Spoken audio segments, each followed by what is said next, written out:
So if you've seen the movie War Dogs, War Dogs, yeah, you've seen that. Mm-hmm. Yeah, It's a good movie. It's obviously this was legal and it was very different. But if you actually listen to what they say in the movie, if you get a chance to watch the movie, they're talking about small business and how the government has to do so much with small business, and so there's a lot of good like facts in there. Yeah, I would say if y'all watching this right now, y'all should definitely look up Sam.gov.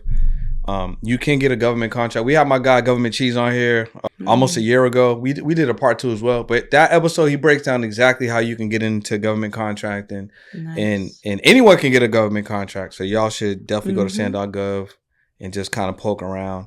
It can literally make you a 5-figure, 6-figure, 7-figure, entrepreneur potentially, depending on what realm of the government, if it's product services or if you're middleman in it or whatever it is. But I would check that out. So that's pretty dope. Yeah.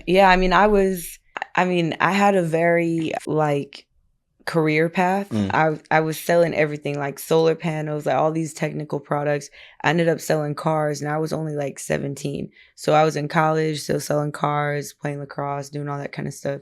And I was like a tutor. I was an RA. But again, I had a long distance relationship. I never went out. I don't think I went out once in college. So now here I am traveling and like, really living. And a lot of people are like people get that kind of out of their system in college, going and doing things. But I really was just like to myself, like about, making money and stuff in college. So after the car sales, it's kind of a funny story. Long story short, my boss, the VP of sales of this company with the government, right?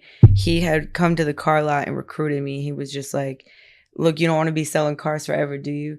And I was like, I actually really like it. Like, it was really fun. And he was like, you can come work for me. You can be making like pretty much 6 figures, 18 years old. I was still in college. And I wasn't 18. I was probably 20. Yeah. Because I graduated college when I was 20. I wasn't even 21 yet. So, yeah, long story short, he came, recruited me, told me, you're going to be flying everywhere. And I said, well, I have a full ride for lacrosse. That's how I'm paying for school. And he was like, you're not gonna care about that. Don't even worry. He was prophesizing over you. Yeah. So, and he gave me really great advice because, fast forward, I was unhappy. I felt like I was stuck in Tennessee. I signed a contract with them that they were gonna move me to DC, and I was gonna be making great money. Moving up in this company. And he sat me down one day and was like, we need you out here for another year. And it was like East Tennessee. We're not talking about Nashville. I've never been to Nashville, way East Tennessee.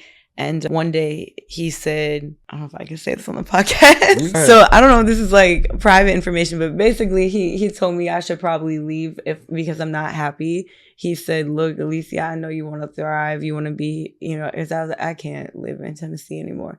And so he said, I'll tell you what, I'll say it was a very good severance package, and it was very nice of them. And so basically he just said, I'll give you this money if you go to Charlotte. I'm telling you, you're going to thrive. There's young entrepreneurs everywhere. He kept calling them like young, whatever it was. He was like, there's young professionals in Charlotte. It's a booming city. And I went there and I was super happy with it. So I started working for a company that I always wanted to work at when I was young. And I was there for like 8 years. It flew by. So